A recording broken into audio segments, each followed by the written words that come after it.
Assalamualaikum warahmatullahi wabarakatuh. Alhamdulillahi rabbil alamin, wal aqibatu lil muttaqin, wala udwana illa 'alal zalimin. Amma ba'd.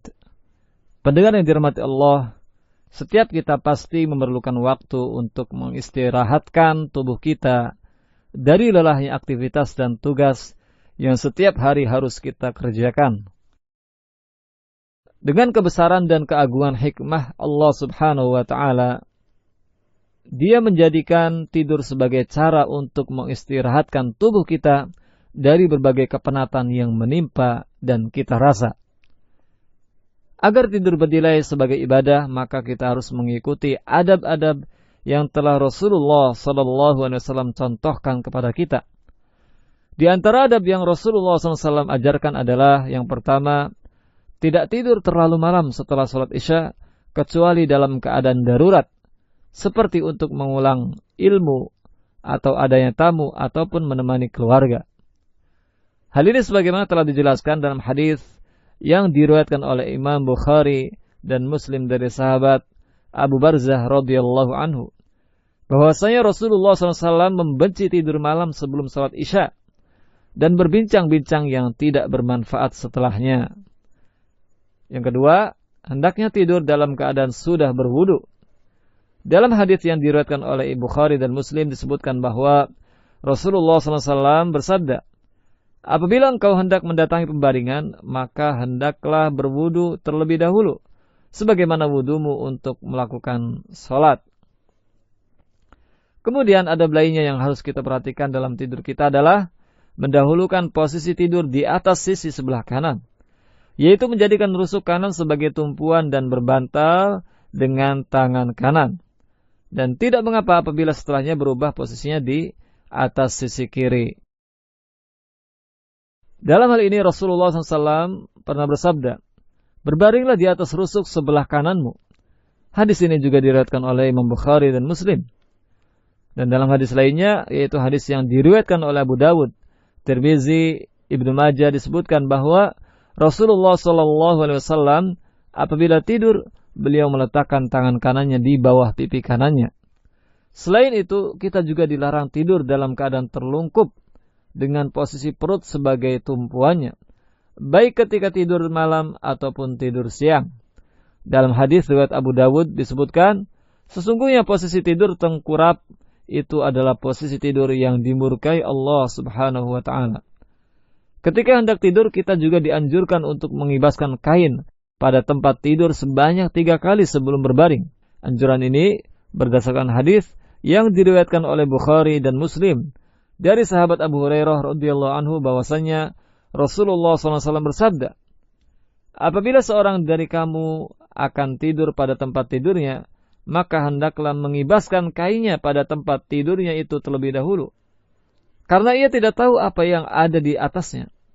Di dalam riwayat yang lain dijelaskan bahwa jumlah kibasan yang dianjurkan adalah sebanyak 3 kali.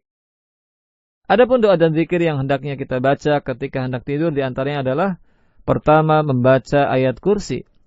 Kemudian membaca 2 ayat terakhir dalam surat Al-Baqarah. Setelah itu, mengatupkan 2 telapak tangan lalu ditiup dan dibacakan surat Al-Ikhlas, Al-Falaq dan An-Nas. Kemudian dengan 2 telapak tangan mengusap 2 bagian tubuh yang dapat dijangkau dengannya, dimulai dari kepala, wajah, dan tubuh bagian depan. Hal ini diulangi sebanyak 3 kali. Dan setelah selesai mengusap bagian-bagian tubuh kita, hendaknya kita mengakhiri berbagai doa tidur dengan mengucapkan, Bismika Rabbi wadu'tu janbi, wabika arfa'uh, fa in amsakta nafsi farhamha, wa in arsaltaha fahfazha, bima tahfadhu bihi ibadakas salihin. Yang artinya, dengan namamu, ya Rabbku, aku meletakkan lambungku, dan dengan namamu pula aku bangun daripadanya. Apabila engkau menahan rohku, maka berilah rahmat padanya. Tapi apabila engkau melepaskannya, maka peliharalah, sebagaimana engkau memelihara hamba-hambamu yang saleh. Doa ini terdapat dalam hadis yang diriwayatkan oleh Imam Bukhari Muslim. Kemudian zikir yang lainnya adalah sebuah doa yang terdapat dalam hadis yang diriwayatkan oleh Imam Muslim. Allahumma innaka khalaqta nafsi wa anta tawaffaha laka mamatuha wa mahyaha in ahyaitaha fahfazha wa in amattaha faghfir laha Allahumma inni as'aluka al-afiyah. Ya Allah, sesungguhnya Engkau menciptakan diriku dan Engkaulah yang akan mematikannya. Mati dan hidupnya hanya milik-Mu. Apabila Engkau menghidupkannya, maka peliharalah dari berbagai kejelekan. Apabila Engkau mematikannya, maka ampunilah. Ya Allah, sungguhnya aku memohon kepadamu keselamatan. Kemudian setelah itu membaca Allahumma qini azabaka yawma tab'atsu ibadak. Ya Allah, jauhkanlah aku dari siksaanmu pada hari Engkau membangkitkan hamba-hambamu, yaitu pada hari kiamat. Dan yang terakhir yaitu mengucapkan zikir Bismika Allahumma amutu wa ahya, yang artinya dengan namamu ya Allah aku mati dan hidup. Pendengar dirahmati Allah, jika kita terbangun di malam hari dan hendak membalikkan tubuh dari satu sisi ke sisi yang lain, maka kita dianjurkan untuk mengucapkan doa La ilaha illallahul wahidul qahhar Rabbus samawati wal ardi wa ma bainahumal azizul ghaffar. Tidak ada ilah yang berhak diibadahi kecuali Allah yang Maha Esa, Maha Perkasa, Rabb yang menguasai langit dan bumi serta apa yang ada di antara keduanya, yang Maha Mulia lagi Maha Pengampun. Kemudian apabila merasa gelisah, risau, merasa takut ketika tidur malam atau merasa kesepian, maka dianjurkan sekali untuk membaca doa A'udzu bikalimatillahi tammat min ghadabih wa syarri ibadih wa min hamazati syayatini wa ayyahdurun. Aku berlindung dengan kalimat-kalimat Allah yang sempurna dari murkanya, siksanya, dari kejahatan hamba-hambanya, dari godaan para syaitan dan dari kedatangan mereka kepadaku.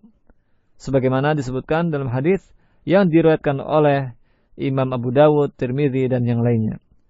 Pendengar yang budiman, demikianlah pembahasan kita berkenaan dengan doa dan adab yang harus kita perhatikan ketika hendak tidur. Mudah-mudahan Allah Subhanahu wa taala menjadikan tidur kita sebagai penghilang rasa letih dan lelah kita, juga sebagai cara untuk kembali menyegarkan kita untuk tetap semangat dan maksimal dalam beribadah kepada Allah Subhanahu wa taala. Amin ya rabbal alamin. Wallahu a'lam. Wassalamualaikum warahmatullahi wabarakatuh.